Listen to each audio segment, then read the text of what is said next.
आउज़ बिल्लाहि मिनश शैतानिर रजीम बिस्मिल्लाहिर रहमानिर रहीम। मक्खण जट पंजाबी चैनल वालों तमाम सुनने वाले वीरां भरावां बेलियां सज्जणा मित्रां देसियां परदेसियां नूं अस्सलामु अलैकुम। तो अज दी ये पंजाबी बैठक लैके मक्खण जट अपने बजुर्गां अपने वीरां सज्जणा बेलियां नाल हाज़र आ। तो माजी की तरह इस बारी भी चंद गल्लां तुहाडे नाल शेयर करांगे, क्योंकि बैठक का ना ही रल के बहन का वा। ते जिथे भी हज़रत इंसान रल के बहिंदे आ उहदा ना ही बैठक बन जाता वा। जिहड़ियां दनावां दीयां बैठकां अज़ल तो लगदियां आईयां अब तक लगदियां रहणगियां, उत्थे दनाई दीयां गल्लां ही हुंदियां वा ते जिहड़ी मशोरां दी बैठक आ उत्थे शुगल मेले हुंदे आ। तो कोशिश असीं ये करते हैं, क्योंकि सारे दोस्त सज्जन बजुर्ग आले दुआले बैठे होंदे आ ते कोई ना कोई चंगी गल ही शेयर करिए। अज जिहड़ी गल जिहड़ा मौजू छेड़ रहे हैं वो बड़ा दुखी मौजू आ। रात का जिहड़ा मौसम ने अखां विखाउणियां शुरू कीतियां वा ਉਹਦੇ बारे ही गुफ्तगू कर रहे हैं कि रात दियां खबरां वा कि आसे पासे ज़ालाबारी दियां अतलावां भी आ रही वा, तो इस बारे सारे रल के डिस्कस करते हैं कि इसदा सद्देबाब की आ। मौसम का असर जिहड़ा इस कायनात च हुंदा वा इहदे असबाब की ने, जिहदे बारे उलमा कराम को अक्सर एक बात सुनने च आई आ, वो ही अज शेयर करते हैं रल मिल के कि हज़रत मूसा अलैहिस्सलाम जिहड़े कलीमुल्लाह सन, जिहड़े कि अल्लाह दे नाल गल्लां बातां कर लैंदे सन ते जिहड़े अल्लाह दे बड़े प्यारे पैगंबर सन, उन्हां दे दौर दा इह वाक़या कि एक दिहाड़े हज़रत मूसा अलैहिस्सलाम माल के कायनात नाल महवे गुफ्तगू होए ते हज़रत मूसा अलैहिस्सलाम ने अल्लाह दी बारगाह च अर्ज़ कीती कि ऐ रब्बे कायनात, ये किवें पता लगे कि तू अपनी मखलूक नाल राजी आ या गुस्से आ? ये किहड़े ऐसे असबाब आ जिहड़े वेखण तो बाद ये पता लग जाए कि तू मखलूक ते राजी आ या तू गुस्से आ या तू नाराज आ? तो हज़रत मूसा अलैहिस्सलाम दे इस सवाल ते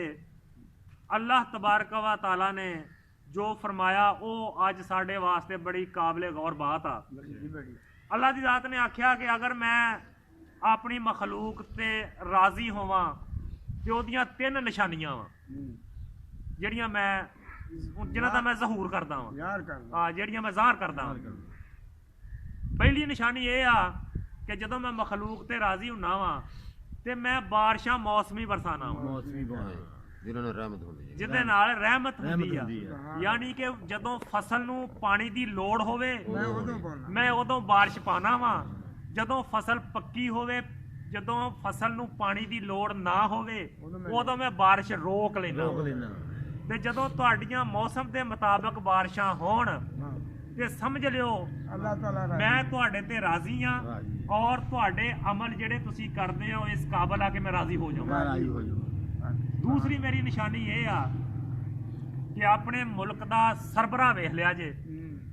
अपने एक पिंड तो लैके ते मुल्क तक अपने सरबराह वेख लिया जे। मैं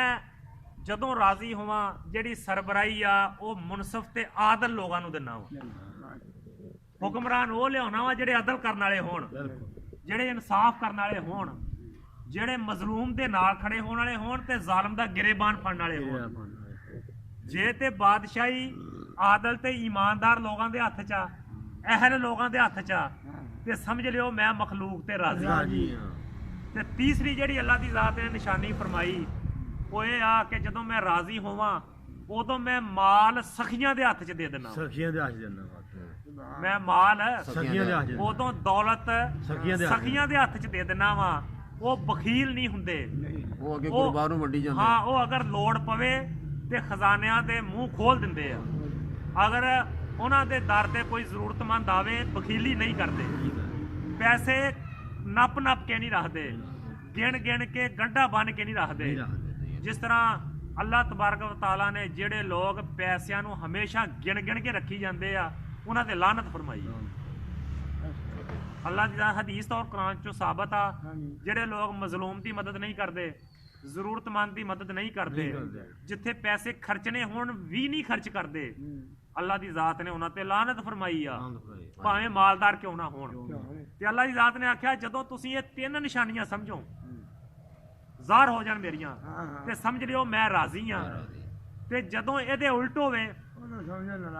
ਜਦੋਂ ਤੁਸੀਂ ਇਹ ਵੇਖੋ ਕਿ ਫਸਲ ਪੱਕੀ ਆ ਤੇ ਬਾਰਿਸ਼ ਪੈ ਰਹੀ ਆ ਨੁਕਸਾਨ ਹੋ ਰਿਹਾ ਦਾਣੇ ਜਿਹੜੇ ਘਰ ਆਵਾ ਲਾਉਣ ਦੇ ਮੌਸਮ ਸ਼ੁਰੂ ਹੋ ਗਿਆ ਤੇ ਜ਼ਾਲਾਬਾਰੀ ਸ਼ੁਰੂ ਹੋ ਜਾਵੇ ਜਦੋਂ ਤੁਹਾਡੇ ਹੁਕਮਰਾਨ ਚੋਰ ਲਟੇਰੇ ਬੇਈਮਾਨ ਤੇ ਆਪ ਦੇ ਢਿੱਡ ਭਰਨ ਵਾਲੇ ਹੋ ਜਾਣ ਜਦੋਂ ਤੁਹਾਡਾ ਮਾਲ ਬਖੀਲਾਂ ਦੇ ਹੱਥ ਚ ਆ ਜਾਵੇ ਜਦੋਂ ਤੁਸੀਂ ਮਹਿਸੂਸ ਕਰੋ ਕਿ ਸਖੀ ਲੋਕ ਘਾਟੇ 'ਚ ਜਾ ਰਹੇ ਆ ਜਿਹੜੇ ਬਖੀਲ ਲੋਕ ਆ ਉਹ ਮੁਨਾਫੇ 'ਚ ਜਾ ਰਹੇ ਆ ਉਦੋਂ ਫਿਰ ਸਮਝ ਲਿਓ ਮੈਂ ਤੁਹਾਡੇ ਤੇ ਨਾਰਾਜ਼ ਆ ਤੇ ਜਿਹੜੀ ਪੈਗੰਬਰਾਂ ਤੋਂ ਲੈ ਕੇ ਨੇਕ ਲੋਕਾਂ ਨੇ ਇਹਦੀ ਅੱਗੇ ਤਸ਼ਰੀਹ ਕੀਤੀ ਆ ਉਹ ਇਹ ਕੀਤੀ ਆ ਕਿ ਜਦੋਂ ਇਹ ਨਿਸ਼ਾਨੀਆਂ ਜ਼ਾਹਰ ਹੋ ਜਾਣ ਫਿਰ ਫਰਦਨ ਹਰ ਬੰਦੇ ਦਾ ਫਰਜ਼ ਆ ਕਿ ਉਹ ਇਸਤਗਫਾਰ ਦੀ ਤਸਬੀਹ ਕਰੇ ਜਦੋਂ ਬਾਰਿਸ਼ਾਂ ਬੇਮੌਸਮੀਆਂ ਹੋਣ ਮਾਲ ਬਖੀਲਾਂ ਕੋ ਆ ਜਾਵੇ ਤੇ ਹੁਕਮਰਾਨ ਚੋਰ ਲਟੇਰੇ ਤੇ ਬੇਈਮਾਨ ਤੇ ਨਾਅਹਲ ਬਣ ਜਾਣ ਉਦੋਂ ਜ਼ਵਾਲ ਆ ਤੇ ਹੁਕਮ ਇਹ ਆਇਆ ਵਾ ਕਿ ਉਦੋਂ ਇਨਫਰਾਦੀ ਤੌਬਾ ਵੀ ਕਰੋ ਤੇ ਇਜਤਮਾਈ ਤੌਬਾ ਵੀ ਕਰੋ ਉਦੋਂ ਇਸਤਗਫਾਰ ਦੀ ਤਸਬੀਹ ਆਪਣੇ ਤੇ ਲਾਜ਼ਮ ਕਰ ਲਓ ਅਗਰ ਤੁਸੀਂ ਤੋਬਾ ਤੇ ਇਸਤਗਫਾਰ ਦੀ ਤਸਬੀਹ ਲਾਜ਼ਮ ਕਰ ਲਓਗੇ ਫਿਰ ਅੱਲਾਹ ਦੀ ਜ਼ਾਤ ਦੀ ਰਜ਼ਾਮੰਦੀ ਜ਼ਾਹਰ ਹੋਣਾ ਸ਼ੁਰੂ ਹੋ ਜਾਏਗੀ ਫਿਰ ਉਹ ਦਿਨ ਦੂਰ ਨਹੀਂ ਜਦੋਂ ਹੁਕਮਰਾਨੀ ਅਹਿਲ ਤੇ ਨੇਕ ਲੋਕਾਂ ਦੇ ਹੱਥ ਚ ਆ ਜਾਏਗੀ ਮਾਲ ਸਖੀਆਂ ਦੇ ਹੱਥ ਚ ਆ ਜਾਏਗਾ ਔਰ ਬਾਰਿਸ਼ ਅੱਲਾਹ ਦੀ ਰਹਿਮਤ ਤੇ ਫਜ਼ਲ ਜਿਹਨੂੰ ਕਿਹਾ ਗਿਆ ਵਾ ਉਹ ਮੌਸਮੀ ਹੋਣੀ ਸ਼ੁਰੂ ਹੋ ਜਾਏਗੀ ਤੋ ਅੱਜ ਮੇਰਾ ਖਿਆਲ ਆ ਕਿ ਤੁਸੀਂ ਸਾਰੇ ਬਜ਼ੁਰਗ ਬੈਠੇ ਆ ਇਸ ਮਹਿਫਲ 'ਚ ਜਵਾਨ ਵੀ ਬੈਠੇ ਆ ਬਜ਼ੁਰਗ ਵੀ ਬੈਠੇ ਆ ਤੇ ਮੇਰਾ ਖਿਆਲ ਆ ਕਿ ਸਾਡੇ ਤੇ ਤੌਬਾ ਜਾਂ ਇਸਤਗਫਾਰ ਦਾ ਟਾਈਮ ਸ਼ੁਰੂ ਹੋ ਚੁੱਕਿਆ ਕੋਈ ਸਾਹਿਬ ਅਗਰ ਆਸੇ ਪਾਸੇ ਅਸੀਂ ਨਜ਼ਰ ਮਾਰੀਏ ਤੇ ਅਹਿਲੇ ਜ਼ਮੀਨ ਵਾਲਿਆਂ ਦੇ ਹਾਲਾਤ ਕੋਈ ਇੰਨੇ ਸਾਜ਼ਗਾਰ ਨਹੀਂ ਹੈਗੇ ਕਿ ਤੌਬਾ ਜਾਂ ਇਸਤਗਫਾਰ ਤੋਂ ਗਾਫਲ ਹੋ ਜਾਈਏ ਕਿਉਂ ਵੀ ਚਾਚਾ ਅਕਰਮ ਤੇ ਸਾਡਾ ਹੱਕ ਬਣਦਾ ਵਾ ਕਿ ਅਸੀਂ ਤੌਬਾ ਤੇ ਇਸਤਗਫਾਰ ਦੀ ਤਸਬੀਹ ਸ਼ੁਰੂ ਕਰੀਏ ਆਖਰ ਤੇ ਚੰਦ ਸ਼ੇਰ ਪੇਸ਼ ਕਰ ਰਹੇ ਹਾਂ ਉਸ ਤੋਂ ਬਾਅਦ ਇਜਾਜ਼ਤ ਚਾਹਾਂਗੇ ਕਿ ਮੈਂ ਤੌਬਾ ਕਰ ਭੰਨਦਾ ਰਿਹਾ ਹਾਂ ਮੈਂ ਬਦੀਆਂ ਕਰ ਥੱਕ ਗਿਆ ਮਾਯੂਸ ਹੋਣ ਦਾ ਵੀ ਤਾਂ ਹੁਕਮ ਨਹੀਂ ਨਾ ਆਇਆ ਮੈਂ ਬਦੀਆਂ ਕਰ ਥੱਕ ਗਿਆ ਉਹ ਮਾਫੀ ਦਿੰਦਾ ਥੱਕਿਆ ਨਹੀਂ ਮੈਂ ਬਦੀਆਂ ਕਰ ਥੱਕ ਗਿਆ ਉਹ ਮਾਫੀ ਦਿੰਦਾ ਥੱਕਿਆ ਨਹੀਂ ਉਹ ਮੈਂ ਲੋਕ ਲੱਖ ਗੁਨਾਹ ਕੀਤੇ ਉਹਨੇ ਫਿਰ ਵੀ ਪਰਦਾ ਚੱਕਿਆ ਨਹੀਂ ਸੁਭਾਨ ਅੱਲਾਹ ਮੈਂ ਲੋਕ ਲੱਖ ਗੁਨਾਹ ਕੀਤੇ ਉਹਨੇ ਫਿਰ ਵੀ ਪਰਦਾ ਚੱਕਿਆ ਨਹੀਂ ਤੇ ਉਹ ਮਿਹਨਤ ਦਾ ਫਲ ਰਿਹਾ ਦਿੰਦਾ ਉਹਨੇ ਹੱਕ ਕਦੀ ਮੇਰਾ ਰੱਖਿਆ ਨਹੀਂ ਤੇ ਮੈਂ ਤੌਬਾ ਕਰ ਭੰਨਦਾ ਰਿਹਾ ਮੈਂ ਤੌਬਾ ਕਰ ਭੰਨਦਾ ਰਿਹਾ ਉਹ ਮਨ ਕੇ ਲੋਕੋ ਅੱਕਿਆ ਨਹੀਂ ਤੇ ਮੈਂ ਤਵੱਕਲ ਉਸ ਤੇ ਕੀਤਾ ਨਹੀਂ